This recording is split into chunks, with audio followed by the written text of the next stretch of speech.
Throughout history, Canada has contributed greatly to scientific research and development, both within our own borders and in the international community.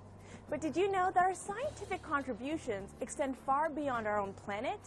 In the past several decades, Canada has shown a strong commitment to the fields of aeronautics and space exploration by providing new technology, personnel, and expertise to the international space effort. Established in March 1989, the Canadian Space Agency was created through an Act of Parliament proclaimed on December 14, 1990.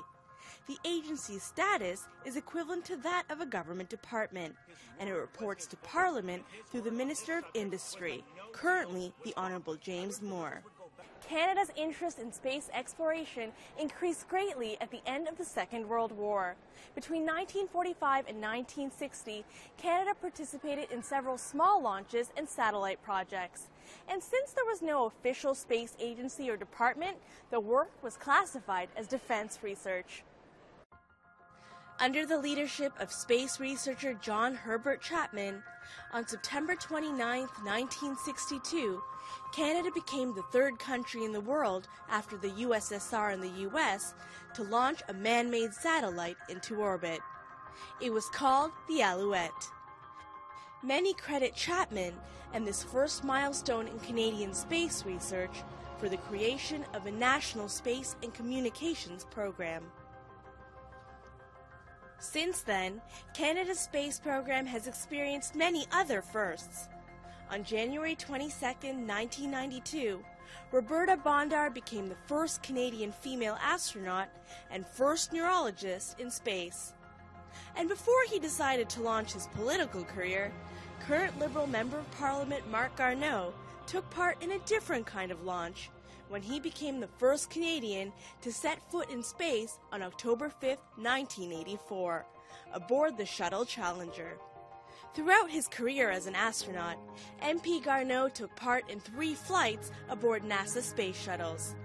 And in 2001, he became the president of the Canadian Space Agency until 2006. Who's in charge of recruiting and training our Canadian astronauts? That job goes to the Canadian Astronaut Corps, a unit of the Canadian Space Agency that selects, trains, and prepares astronauts for U.S. and Russian space missions. The CAC receives over 4,000 applications during a recruitment period, and the selection process can take up to a year. If you're lucky enough to be chosen, be prepared to go through a vigorous 2-year training program before you can be called an astronaut. During the training period, candidates gain expertise and skills in a variety of areas, including language education, flight training, scuba diving, and survival techniques. In addition to its astronauts, Canada's also made some significant technological contributions to space exploration, the most famous of which is the Shuttle Remote Manipulator System, or more commonly known as the Canadarm and Canadarm2. Weighing just over 900 pounds, the dexterous robotic arm was used to move and retrieve satellites and provide support for astronauts during spacewalks. The Canadarm was first used on November 13, 1981, on board the U.S. Space Shuttle Columbia. Since then, it's been used in over 50 shuttle missions. In April 2001, a larger, more advanced version, Canadarm2, was launched and installed on the International Space Station.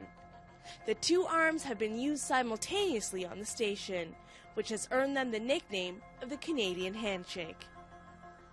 Canadarm2 was installed on the International Space Station by Canadian astronaut Chris Hadfield during the first spacewalk by a Canadian astronaut. In March 2013, he hit another milestone when he became the first Canadian to command the International Space Station. Being chosen as commander of the ISS means overseeing daily operations, carrying out a number of scientific experiments, operating Canadarm2, and performing various other robotic tasks. Throughout his mission, Chris Hadfield kept those of us back here on Earth updated with pictures and tweets from outer space. which has earned him the title of the most social-savvy astronaut ever to leave Earth. He's also been engaging with Canadian students across the country through live question and answer sessions, including a special meeting with the Prime Minister.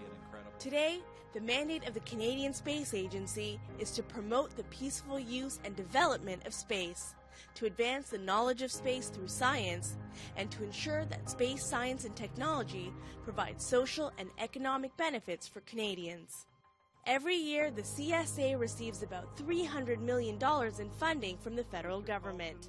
And the parliamentary committee that oversees the CSA is the House of Commons Standing Committee on Natural Resources. The headquarters of the CSA is located at the John H. Chapman Space Center in Saint-Hubert, Quebec. On April 12, 2011, Canadians joined countries around the world to celebrate a milestone in space exploration history, the 50th anniversary of the first human spaceflight. Despite funding cuts in recent years, Canada continues its strong commitment to space research and exploration, as Canadians remain captivated by the unknown wonders of the universe.